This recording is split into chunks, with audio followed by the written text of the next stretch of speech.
Hi friends, welcome to my channel TGS vlogs. అందరూ ఎలా ఉన్నారు? నేనైతే బాగున్నాను. మీరు కూడా బాగుండాలి అని కోరుకుంటూ మరొక వీడియోతో మీ ముందుకైతే వచ్చేసాను.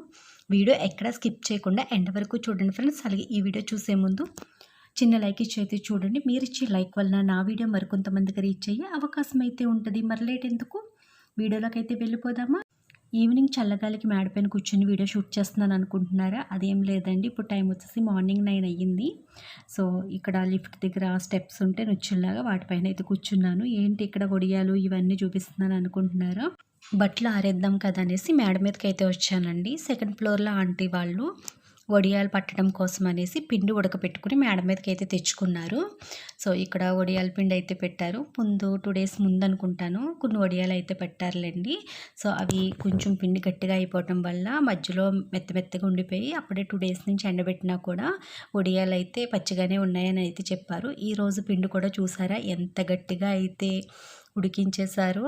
అసలు వడియాల పిండి ఎప్పుడు కూడా మనకి ఇలా స్పూన్తో పట్టుకుంటే అంటుకోకుండా జారిపోయేలా ఉండాలండి. అలా పిండి ఉంటే వడియాలు చాలా పలసగా వస్తాయి, టేస్ట్ కూడా బాగుంటాయండి. కానీ ఆంటీ వాళ్ళు ఏదో దోసల పిండిలాగా గట్టిగా ఉడికించేశారు. సో ఆంటీ వాళ్ళు ఏంటంటే నార్మల్గా కొలత అన్నది లేకుండా వాటర్ పోసేసి వాటర్ మరిగేటప్పుడు పిండి అయితే వేసేసి కలిపేశారంటండి. అది మొత్తం చల్లారిపోయిన తర్వాత తీసుకొచ్చారు. అది ఇంకా గట్టిగా అయిపోయిందండి. వేడివేడిగా ఉన్నప్పుడు కొంచెం పలచగా ఉంటుంది కదా, చల్లార్తల్లోకి పిండి అన్నది గట్టిగా అయిపోయింది, తోడిపోయినట్టు.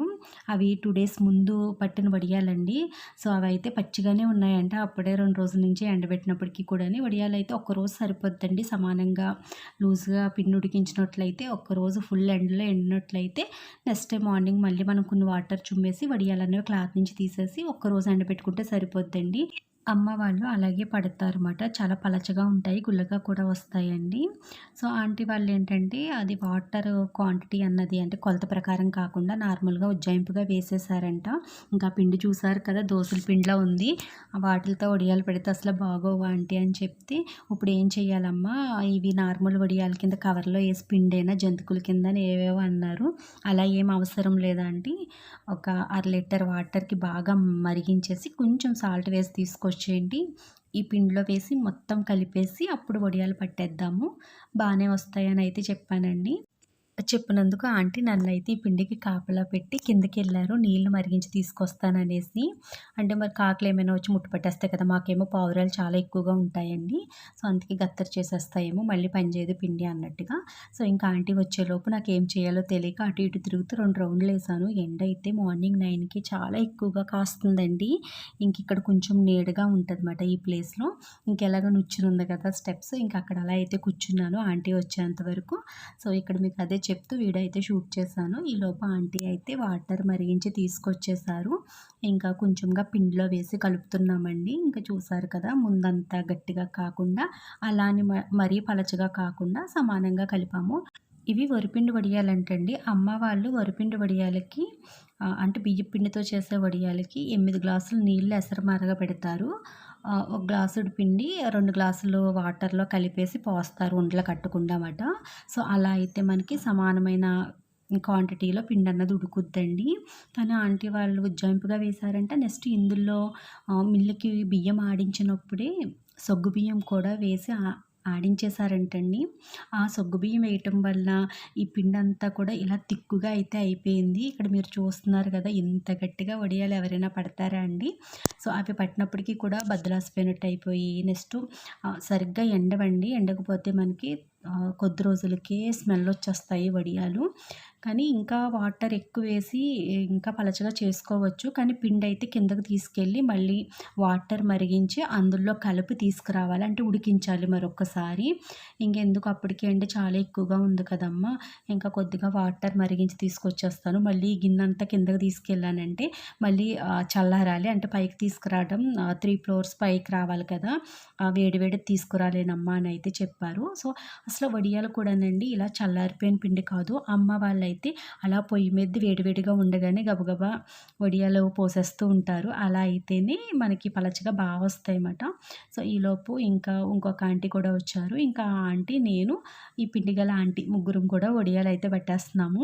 నేనైతే వెళ్ళిపోదాం అనుకున్నానండి. ఇంక సర్లే ఇంతవరకు ఉన్నాను కదా, ఇంకా వడియాలు పట్టేటప్పుడు వెళ్ళిపోతే బాగోదు, ఏముంది ఒక 20 minutesలో అయిపోద్ది, ముగ్గురం పెడుతున్నాం కదా అనేసి. కానీ చూడండి, ఆ పక్క పక్క ఆంటీ ఎంత నీట్‌గా పెట్టారో వడియాలన్నవి. ఒక వరుసగా పెట్టారు. నేనేమో తెలియక ముందు స్పూన్ ఏసి దాన్ని కొంచెం పలచగా చేద్దాం కదా అనేసి అయితే పామాను. ఇంకా అలా పామినట్లయితే వడియం ఇరిగిపోద్దమ్మా, ముక్కలైపోతాయి. వద్దు కొంచెం దళసరొచ్చినప్పటికి కూడా పెట్టే పర్లేదని అయితే చెప్పారండి. ఇంకా అలా స్పూన్‌తో వేసేసాను. ఆవిడైతే ఎంత నీట్‌గా వేశారో. మేమిద్దరం ఏదో కొంచెం పర్లేదు కానీ వడియాలు పెట్టే విధానం కూడా ఉంటదండి. సో, ఇక్కడ మేమిద్దరం పట్టినవి కొంచెం పర్లేదు. నాకంటే బెటర్‌గా ఆంటీ పట్టారు. ఇంక ఈ ఆంటీ ఉన్నారంటే ఏదేదో పెట్టేశారు. సో, ఆవిడ చూడండి తక్కువ ప్లేస్‌లోనే ఎక్కువ వడియాలు పట్టారు. చాలా నీట్‌గా కూడా ఉన్నాయి చూడడానికి. అవి తీసినప్పుడు కూడా నీట్‌గా వస్తాయండి. సో, మేము పట్టినయేమో ఏదోలా పట్టేసాము. ఇంక ఈ ఆంటీ అయితే మరీ చిన్న సైజు పట్టేసినట్టుగా పెట్టేశారు. కొంచెం దళసరిగా ఉన్నప్పటికీ కూడా టేస్ట్ అయితే బానే ఉన్నాయంట. 1 వీక్ అవుతుంది వీడియో షూట్ చేసిలెండి. ఆంటీ అయితే ఆ వడియాలు ఎండిన తర్వాత ఫ్రై చేశారంట. సో, ఇంకా సగ్గుబియ్యం ఒకటి వేశారు కదా! దానివల్ల మరీ తిక్కుగా అయిపోయింది పిండి చల్లారిపోతుల్లోకి. నార్మల్ వరిపిండితో పట్టుకోవచ్చు. ప్రత్యేకంగా సగ్గుబియ్యంతో పెట్టుకుంటాము. అమ్మ వాళ్ళైతే బొంబాయి రవ్వతో కూడా పెడతారన్నమాట. సో, ఆ కాసేపు ఎండకేనండి ఒక హాఫ్ అన్ అవర్ ఉన్నానేమో మేడ పైన. ఇంకా కిందకి రాగానే ఆ ఎండకి తలనొప్పండి. ఇంకా రానున్న ఎండలు అయితే ఇంక అసలు తట్టుకోలేనేమో ఎక్కడికైనా వెళ్తే అనిపించింది నాకు. ఇప్పుడు అసలు పెద్దగా ఎండలు లేనే లేవు కదా! ఇంకా కిందకొచ్చాక ఆ రోజు సండే కదా! Chicken fry next veg biryani చేశాను. ఇంకా వీడియో కూడా ఏం షూట్ చేయాలనిపియలేదండి. ఇంకా తల తిరిగిపోయి ఏంటి ఒక్క పావుగంట ఎండ కూడా తట్టుకోలేకపోయాను. అది కూడా మార్నింగ్ టైమే కదా అనిపించింది నాకు. మరీ ఇంట్లో 4 గోడల మధ్య కూర్చుని ఎండలోకి వెళ్ళకపోతే ఇలాగే ఉంటదేమో అనిపించింది. సో, ఇంకా ఈ వీడియో వచ్చేసి ఇంతకుముందు ఎప్పుడో షూట్ చేసిన వీడియో అండి. ఇంకెప్పుడు చేసిన వెజ్ బిర్యానీ, చికెన్ ఫ్రై చాలా వీడియోస్‌లో మీరు చూసే ఉంటారు. సేమ్ ప్రాసెస్ కదా! ఇంక అందుకే ఆ రోజు ఇంకా ప్రత్యేకంగా వీడియో అయితే ఏం షూట్ చేయలేదు. Already veg biryani, chicken fry video ఉందండి. ఇంకా అదే మీతో ఇప్పుడు షేర్ చేసుకుంటున్నాను. ఇంకా చేసే విధానం అంతా కూడా ఎక్స్‌ప్లెయిన్ చేయను. ఎందుకంటే ఆల్రెడీ చాలా వీడియోస్‌లో చెప్పున్నాను. మీకు క్లారిటీగానే అర్థమయ్యేలాగే వీడియో అయితే షూట్ చేసింది కాబట్టి. సో, ఇక్కడ వేరే విషయం గురించి అయితే మీతో షేర్ చేసుకుంటాను. నిన్నటి వీడియోలో మీతో షేర్ చేసుకున్నాను కదండీ!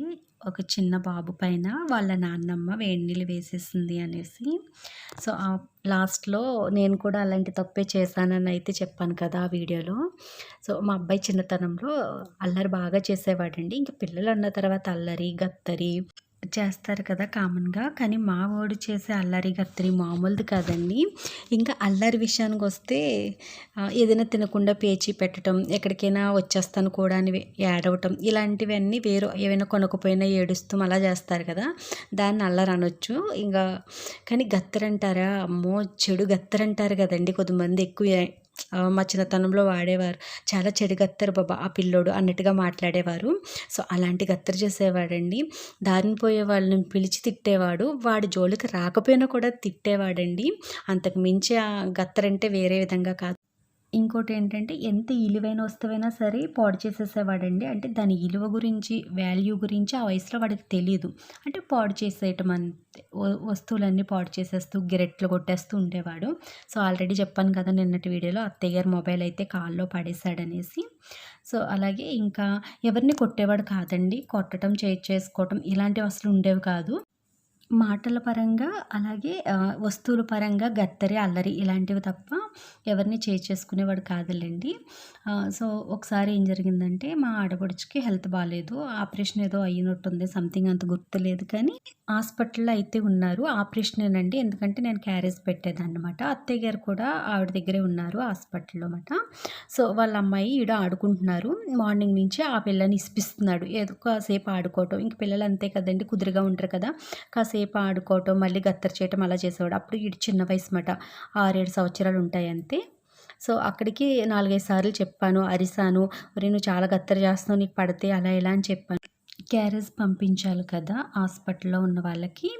కంగారుగా వంట చేసుకుంటున్నానండి. ఈలోపు మా ఆడపడుచు గారి అమ్మాయి ఏడుస్తూ వచ్చిందండి. "అత్త చూడు గగను ఏదో చేశాడో, ఏదో తోసాడో ఏదో చెప్పిందండి. గుర్తులేదు.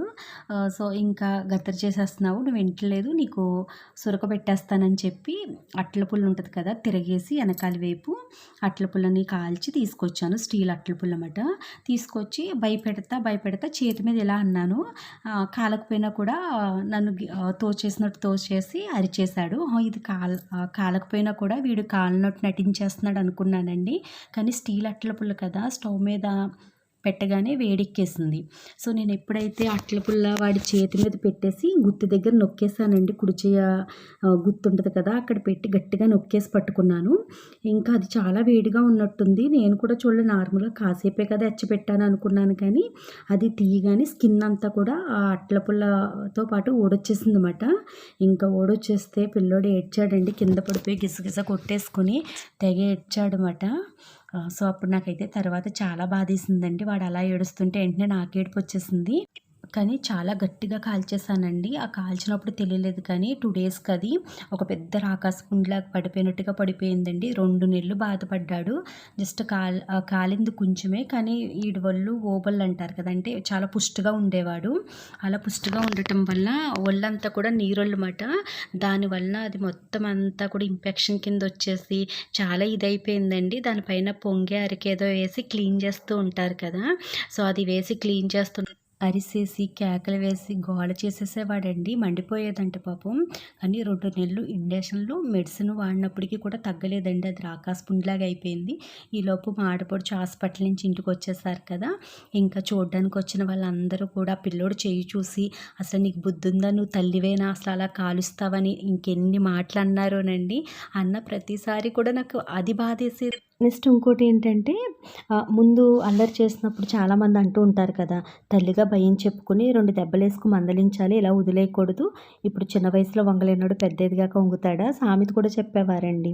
మొక్కయ్యగా వంగంది మోనయ్యాక వంగుద్దా అనేదో అనేవారు, సంథింగ్ అంత గుర్తులేదు. కానీ తర్వాత ఈ సురకెట్టినప్పుడు చూడడానికి వచ్చిన ప్రతి ఒక్కరూ కూడా, అయ్యో పిల్లలు అన్న తర్వాత గత్తర్ చెయ్యరా, పెద్దోళ్ళు మనం కానీ చేస్తామా, ఏదో నోటితో భయం చెప్పాలి కానీ అలా కాలుస్తావా అనేసి అయితే అన్నారండి. అలాంటి మాటలకి ఏమున్నాయిలేండి, నోటి మాటే కదా, ఎలా అయినా మాట్లాడుకోవచ్చు మన వీలుని బట్టి. అందుకే కదా నరం లేని నాలుక అంటారు. అంటే ఎటు కావాలితే అటు మలుసుకు మాట్లాడుకోవచ్చు అనేసి. సో నేను మాట్లాడలేదా ఆ వీడియోలో, చిన్న బాబు పైన వాళ్ళ నానమ్మ వేడి నీళ్ళు వేసేసింది. అయ్యో పాపం ఎంత చిన్న పిల్లోడు అని. మరి అదే తప్పు నేను కూడా చేశాను కదండీ మా అబ్బాయి విషయంలోని. అంటే వేరే వాళ్ళ పిల్లల విషయానికి వస్తే నీతులు మాట్లాడతాము, మన విషయానికి వచ్చేలోకి వాడు అల్లరి చేసేసాడు, గత్తర్ చేసేసాడు, అందుకే పెట్టేశానని అయితే చెప్తున్నాను కదా. సో ఏదైనా కూడా పిల్లలకి ఏం తెలియదండి, కొట్టినా తిట్టినా కసురుకున్నా మళ్ళీ మన దగ్గరికే ప్రేమగా వస్తారు పిల్లలు. సో కానీ వాళ్ళు చేసే అల్లరి గత్తరి వలన ఒక్క నిమిషం ఆలోచించకుండా మనం కోపంలో కసిగా పిల్లల్ని కొట్టేసి తిట్టేసి అలా చేస్తూ ఉంటాం కదండి. తర్వాత వాళ్ళని బాధ పెట్టిన వాళ్ళు అవుతాం, వాళ్ళతో పాటు మనం కూడా బాధపడతాం కదా. సో మా అబ్బాయిని 1, 2 సార్లు కొట్టానేమో అంతేనండి. ఎప్పుడు నేను కొట్టడం అలా అయితే తక్కువ. ఆ కొట్టిన 2 సార్లు కూడా చాలా గట్టిగానే మాట. ఒకసారి ఇలా సురక పెట్టానా, ఒకసారి వచ్చేసి ఏంటిది కత్తిరితో గుచ్చేసి అలా ఏదో చేశాను, నెక్స్ట్ వీడియోలో చెప్తాను. సో ఇక్కడ చూసారు కదా, నాకు అది అట్ల పెనం కాలిపోయింది చెప్పాను కదా ఇంతకుముందు వీడియోస్లో. సో అదైతే నాకు 2 డేస్ ఇంకా నరము పోటొచ్చేసిందండి, లోపలికంతా కాలిపోయినట్టుంది. ఆ చిన్న కాలిపోయింది అయినప్పటికీ కూడా 2 రోజులు ఎంత బాధొచ్చేసిందోనండి. ఆ నరం అలా లాగేసినట్టుగా నైట్‌లో ఎంత పోటొచ్చేసేదో. మార్నింగ్ టైంలో నీటిలో పెట్టేసి పని చేసుకుంటూ గిన్నెలు తోమేస్తూ అలా చేసేస్తాం కదా. సో ఇంక నైట్ అయితే అంత బాధొచ్చింది. మా అబ్బాయి చిన్నప్పుడు అంతలా కాల్చానే ఆ వయసులో వాడు ఎంత బాధపడ్డాడో అనిపించింది, ఈ చిన్నది కాలిస్తేనే నాకు. సో ఇక్కడొచ్చేసి మేము ఈవినింగ్ టైము ఇంకా అలా సీఎంఆర్‌కి అయితే వెళ్ళాను. ఇంట్లోనే ఉంటే ఏదోలా అనిపిస్తుంది అన్నట్టుగా. అలా కాసేపు చూసొచ్చేద్దాం కదా అన్నట్టుగా వెళ్ళానండి. వెళ్ళేసరికి నాకు ఇవైతే కనిపించాయి. సో ఇవొచ్చేసి నార్మల్‌గా స్పూన్లు, చాకులు ఇలాంటివి వేసుకోవడానికి కిచెన్‌లో పెట్టుకుంటాం కదా. కానీ ఈ మధ్య కాలంలో మనం దీపారాధన బయట తులసి కోట దగ్గర వెలిగించినప్పుడు కొండెక్కిపోకుండా, అంటే గాలికి ఆరిపోతూ ఉంటుంది కదా, ఆరకుండా దీపం వెలిగించిన తర్వాత కుందుల పైన ఇవి పెట్టేస్తుంటే ఇంకా దీపం కొండెక్కకుండా ఉంటుందండి. బత్తాయి రసం తీసుకునేది కూడా స్టీల్‌దండి. ఇది చాలా బాగుంది. ఇదైతే తీసుకున్నాను. సైడ్‌న మనకి లాక్ సిస్టమ్ కింద కూడా ఉంది. ఇక్కడ చెవులున్నాయి కదా, అక్కడ హోల్స్ అయితే ఉన్నాయి. ఈ పైనయి వచ్చేసి మనకి ఇలా చిన్నవి హోల్స్‌లో పెట్టడానికి అయితే ఉన్నాయి. అవి పెట్టి ఇలా నొక్కినట్లయితే మనకి లాక్ పడిపోయినట్టుగా పడుతుందన్నమాట. చాలా బాగుందండి క్వాలిటీ కూడాని. సో ఇదైతే తీసుకున్నాను. ఇందులో కొంచెం పెద్ద సైజు కూడా ఉంది. ఇది వచ్చేసి రూ. 339 ఎంతో పడింది మనకి. అదైతే 550 ఎంతో మటండి. దానికి దీనికి 200 ఎంతో డిఫరెంట్ ఉంది, కానీ అంత పెద్దది ఎందుకులే, మనకి ఇది సరిపోద్దులే అన్నట్టుగా తీసుకున్నాను. ఇంతకుముందు ప్లాస్టిక్‌ది ఉండేదండి. పాతింట్లో ఉండగా ఆ ఇంటెదురు అమ్మాయికి ప్రెగ్నెన్సీ వస్తే బత్తాయి జ్యూస్ తీయడానికి ఇది లేదంటే నా దగ్గర ఉందా ఆంటీ అనేసి అయితే వాళ్ళకి ఇచ్చాను. ఒక 10 డేస్ తర్వాత వాళ్ళు ఇస్తానమ్మా ఇంకా బత్తాయి రసం తీస్తున్నాను అని అయితే చెప్పారు. ఇంక ప్లాస్టిక్‌దే కదా సర్లేండి ఆంటీ ఉండిచ్చేసుకోండి పర్లేదు అనేసి అయితే వాళ్ళకి వదిలేసానమాట అది. ఇంక తీసుకోలేదు నేను. అప్పటినుంచి తీసుకుందాం అనుకుంటున్నాను. దగ్గర దగ్గర 3 సంవత్సరాలు అయిపోయిందండి. ఇంక బత్తాయికే తొనలు తీసి ఇక్కలు తీసేసి మిక్సీలో వేసేస్తున్నాను తప్ప ఇదైతే కొనలేకపోయాను. ఇంక చూడగానే నాకు క్యూట్‌గా భలే నచ్చింది. స్టీల్‌ది కూడా కదా మనకి. ఇంకా ఎక్కువ రోజులు ఉంటది కదా అన్నట్టుగా ఇంక ఇదైతే తీసుకొని ఇవైతే 2 తీసుకున్నానండి. నాకైతే బత్తాయి రసం తీసి చాలా బాగా నచ్చింది. క్వాలిటీ కూడా చాలా బాగుంది. అంతే మరి ఈ వీడియో నచ్చినట్టయితే లైక్ చేయండి, షేర్ చేయండి. అలాగే మరిన్ని వీడియోలు మన ఛానల్‌లో మీరు చూడాలి అనుకుంటే మన ఛానల్‌ని సబ్స్క్రైబ్ చేసుకోవడం అయితే మర్చిపోవద్దు. పక్కనే ఉన్న బెల్ ఐకాన్ క్లిక్ చేయండి. నేను ఏ వీడియో పోస్ట్ చేసినా నోటిఫికేషన్ అయితే మీకు వస్తది. Thanks for watching. Bye bye. రేపటి వీడియోలో మళ్ళీ కలుసుకుందాం.